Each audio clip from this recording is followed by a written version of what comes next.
Part 6. There was no way to escape. The rare warm sunshine in winter shone faintly through the window on the luxurious dragon bed. Under the satin brocade quilt embroidered with dragon and phoenix patterns, a patch of black hair was exposed. Pu Qiutai was lying against the bed, and the person beside him had long since disappeared. Sister Luxu, is that person does not awake yet? A little palace maid came in from outside, lowered her head and whispered to the palace maid who was sitting on the couch quietly embroidering. Who is that person? That's Master Pu. You should be more careful what you say in the future. Be careful not to offend him. Luxu frowned and reprimanded gently, but suddenly she heard a groan from the bed. She quickly put down her embroidery and caught up and said happily, Master Pu, are you awake? I will order someone to bring hot water and soap to wash you. Pu Qiutai opened his eyes and stared blankly at the stunningly beautiful palace maid in front of him. Although his body felt refreshed, the pain radiating from his limbs left him with no room for self-deception. Slowly sitting up, he looked absent-mindedly at the dragon bed and the ground under the dragon bed. The mess there was no longer the same as last night, and he also had another soft and comfortable middle coat on his body. The emperor said that Master Pu woke up and asked someone to inform him. It is already midnight. I think the emperor should go down to the royal study room. I will send someone to inform the emperor now. Luxu had a smile on her face and her eyes, but she was full of worry. Looking at the seemingly calm Pu Qiutai. No need. But she heard his answer coldly, and then he got out of the bed. And with trembling hands he went to get the shoes beside the bed and put them on his feet, but he couldn't put them on. Sir, you haven't put on your socks yet. Luxu hurriedly asked the palace maid to bring a pair of cloth socks, and said gently, I will serve you to change your clothes. Are you going to see the emperor? I don't want to see anyone. Pu Qiutai watched Luxu put on his socks and boots, and then he stood up. The severe pain made his delicate features distort. But he gritted his teeth, kept sucking in air, and staggered out step by step. Grown-ups, Luxu chased out, shook out the clothes that Xia Linxuan had ordered them to prepare when he left in the morning, stopped in front of Pu Qiutai, and said anxiously, even if you want to leave, you must put on your clothes, otherwise it will be cold outside, and you will catch the wind. It's not for fun. As she said this, she ordered the maids to hitch the carriage. A palace maid brought the ferret fur up, and took the opportunity to whisper in Luxu's ear, Sister, didn't the emperor tell Master Pu to call him when he wakes up? Luxu glared at her and said softly, don't you know what Master Pu looks like now? He vomited blood last night. And the emperor was so busy. Don't you know? With him like this at this time, who knows if he sees the emperor again? What will happen? Go on, I will report it to the emperor personally. And I will be responsible for any mistakes. The palace maid knew Luxu's position beside Xia Linxuan, so she quickly retreated. Here Luxu helped Pu Qiutai put on the cotton robe and cloak. Just when the little eunuch came in and said that the carriage was ready, she called the two little eunuchs and said, you personally take Master Pu back to the office of the Hanlin Academy. Remember, be careful and obedient in everything. Don't irritate the adults anymore.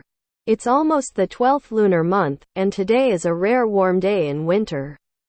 However, when Pu Qiutai was walking on the road, he could not feel the heat of the bright sun above his head at all. He hugged his thin body tightly with his arms in vain.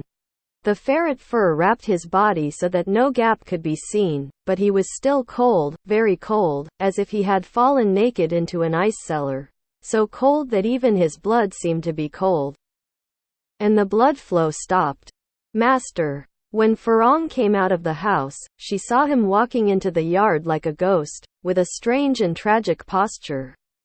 When he reached the steps, He didn't know how to lift his feet, so he tripped and fell on the steps. So, Farong screamed urgently and hurriedly walked down the steps, together with the 2 eunuchs behind Pu Qiutai. She helped him up and asked urgently, "What's wrong with the young master? How did he become like this? He obviously went out last night. It was still good at that time." The 2 young eunuchs looked at each other, and one of them took a few steps closer and whispered, "Master Pu rested in the Yongxin Palace last night." Farong's footsteps suddenly stopped. She turned back to look at the little eunuch in disbelief, but she saw him nodding slightly. So this ice snow and smart girl understood everything in her heart. Looking back at the clothes peeking out from the gap in the ferret cloak, although they were still gorgeous, they were dark purple and obviously not the ones I personally put on for Pu Qiutai last night. For a moment, Farong didn't know what she was feeling in her heart. She looked at the dull man with worry, knowing very well that Xia Linxuan's actions last night were a disaster for him. "Luliu, go to the kitchen and ask for a bowl of sweet pear soup that is refreshing and moisturizing for the lungs. By the way, you can also make arrangements for the tonic soup. Xiangtao, go pick up Shuangxi outside the palace gate. I'm afraid that boy is going crazy with anxiety. Don't let him do anything outrageous again." Farong sighed and in a deep voice ordered the palace maid who had already walked out of the door. Luliu and Xiangtao left in response, while the others hurriedly came forward to greet them. "Miss Farong, take good care of Lord Pu. Your Majesty wanted to keep him in the palace today." But Miss Lushu saw that something was wrong with Lord Pu, so she ordered the servants to send him back. The little eunuch whispered a few words beside Farong. Farong nodded and whispered to him, "Go back and tell Lushu that I know what to do and won't let anything happen to the young master." Master. Back in the house, Farong wanted to take off Pu Qiutai's ferret fur, but he silently refused. Pu Qiutai just sat on the edge of the bed, looking out the window with blank eyes. The strong longing in his eyes made Farong and the other girls feel unspeakably sad. "Master, drink some sweet pear soup." Farong sat on the stool in front of the bed, blowing the soup in the bowl to cool down. Seeing Pu Qiutai shaking his head, she knew what the other party had in mind. Although she was very sympathetic, she still had to cruelly break the other party's pitiful hopes. "Master, don't embarrass me, please. Think about the people at home," Farong said softly, but before she could finish speaking, Pu Qiutai's eyes suddenly came over her sharply. He gasped for breath, suddenly overturned the soup bowl, and yelled hoarsely, "Family, family, how much do you want to go to? How far are you going to use my family to blackmail me? I have retreated step by step, where are you going to retreat? Hunjun." Hunjun. Before he finished speaking, he suddenly coughed violently, blood dripping from the corners of his mouth, and as he coughed, some blood spattered. "You are right. I have been forcing you." Suddenly a cold voice came from the door. Farong was startled, stood up quickly and knelt down in panic. "Your Majesty." Xia Linxuan waved his hand to stop her from praying. Then he came to Pu Qiutai, took out a white handkerchief from his arms, and gently wiped the blood from the corner of Pu Qiutai's mouth. The smile on his face was gentle, but the eyes of the 9-5 master were as sharp and intimidating as blades. He said to Pu Qiutai word by word, "Do you want me to force you? It's very simple, as long as you can muster up the courage to look at those people." I cried hoarsely under the soldiers' butcher knives, and then my head was cut off, my intestines were pierced, and my blood flowed into a river. Of course. You can also choose not to see it and find a way to die first. I am a person who is determined to die. It can't be stopped, but I promise that after you die, none of those poor people will survive. I will let them go to the underworld to tell you about my cruelty. Qiutai, as long as you have the courage to die, I will. I can't force you, can I? Pu Qiutai looked at him desperately. Like a seriously injured deer in a trap, knowing that there was no way to escape, the kind of despair that he desperately retreated hoping for a fatal blow but couldn't muster the courage to resist. If you don't have the courage, just be obedient. Your taste last night was delicious, and I was very happy, so I want to continue to enjoy this taste. Close to Pu Qiutai's ear, Xia Linxuan's voice finally added a touch of tenderness, but it's a fatal tenderness. Pu Qiutai's body gradually went limp, and his hands gripped the sheets tightly. The violent coughing sounded again, which made his body tremble more and more, but he did not speak. Xia Linxuan hugged Pu Qiutai's waist and felt that the body in his arms suddenly stiffened. He did not speak, but just looked at the other party coldly. Slowly, the body finally relaxed, and the corners of his mouth opened. With a satisfied smile, he turned to Furong and said, "Is there no soup in the kitchen? Bring another bowl to Pu Qiutai." Furong quickly agreed and went to the kitchen to get the sweet pear soup. Here, Xia Linxuan personally untied Pu Qiutai's ferret fur and threw it aside. Then he looked at the dense purple marks on his neck, his fingers passed over it little by little, and he sneered. "I know you are kind-hearted, so I let you succeed again and again, but I don't know that you don't even have the courage to face it. What secrets do you think this mink fur can hide for you?" Pu Qiutai didn't speak, his face was frighteningly pale.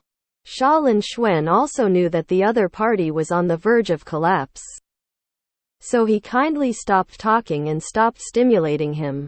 After a while, Furong came in with another bowl of sweet pear soup.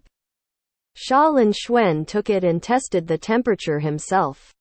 Then he looked at Pu Qiutai and said in an unquestionable tone, "Here, I will feed you." "No need, I, myself." Pu Qiutai squeezed out these words through his teeth. Before he could finish speaking, Xia Linxuan had already scooped up a spoonful of soup and put it to his mouth, making it clear that he would not refuse. "You don't want to resist the decree, do you?" There was no warmth in the emperor's smile, more of a coercion, so Pu Qiutai could only accept this favor that made him feel extremely humiliated. After drinking the pear soup, Xia Linxuan stood up and said to Furong, "There are still things in my palace. You must take good care of Pu Qiutai." Well, Pu Qiutai seemed to miss his hometown very much before. "Xiao Beiji, pass on my decree and ask his family to send someone over. Shiji, New Year's Eve is just over a month away. Let Pu Qiutai's brother come over to stay with him, so that he won't feel lonely in Beijing." Xiao Beiji quickly agreed and followed Xia Linxuan out. Pu Qiutai was so miserable here that he even forgot the etiquette of courtiers and watched Xia Linxuan leave the room with dull eyes. When he turned around, he saw Furong's eyes resting on his neck. The faint pain there seemed to be telling of the humiliating experience last night. Suddenly, the lewd scenes appeared in his mind, and Pu Qiutai felt a twinge in his stomach. Overwhelmingly, he spit out all the sweet pear soup he just drank with a "wow" sound. "Master!" Furong screamed in surprise, but Pu Qiutai waved his hands feebly, shook his head and said, "I'm fine." Furong looked at him worriedly and said sadly, "Master, you must be more open-minded. Please forgive me for saying something that shouldn't be said. This matter, it has already happened like this. Master, just let it take its course." "Well, didn't the emperor just say that he would bring your family over for New Year's Eve?" "The young master's body is so weak, and there will always be a time of peace." "Young master, the emperor is right, you don't want those innocent people to die." "I'm afraid I'm going to have to endure hardship." Pu Qiutai nodded and said softly, "I understand all this. You go down and let me sleep for a while. I feel cold now." Farong was startled and quickly stretched out her hand to touch his forehead, muttering, "Isn't it a cold? Oh my God. Don't let anything happen at this moment." It was slightly hot in her hand, and she was startled, and quickly ordered someone to call the imperial doctor. After thinking about it, she specifically asked the man to find her uncle in the imperial hospital. Farong's uncle was also a well-known figure in the Taiyuan hospital, named Zhang Tianhai. After the diagnosis and treatment, he prescribed 2 doses of prescriptions. He said to Farong, "It's strange, why do you have inflammation so easily? Look at this pulse, not a cold." When Farong was serving in the palace, what was not heard about? After thinking about it for a while, she turned around and saw Pu Qiutai lying on the bed, seemingly asleep, so she pulled her uncle out and whispered, "Tell uncle something, you must be tight-lipped and don't tell anyone," she said, "otherwise his life would be at risk." Last night, the emperor left the young master in the Yangshin palace. It was his first time to have sex, so he might not be able to adapt to it. If uncle has any anti-inflammatory ointment, I hope that it can treat his trauma. When Zhang Tianhai heard this, he couldn't help but open his mouth. Then he looked back at Pu Qiutai, who was lying on the bed. The old doctor couldn't help but shook his head and sighed. It's pitiful, it's pitiful. Why doesn't he learn to be smarter? If he's like Master Qian and Master Li's obedience to the emperor may not lead to the disaster last night. Farong said sadly, "Isn't it? But now that the quarrel has been going on, I don't know if the emperor is really interested in the young master. He came here just now, but he didn't show any tenderness, but forced more. How can the young master bear it? This excitement?" The uncle and niece sighed, but with their energy, they were unable to change anything. Pu Qiutai's low-grade fever caused by inflammation quickly subsided under the action of anti-inflammatory drugs. However, his mind and body have suffered the greatest torture in his life. So he has been sick these days.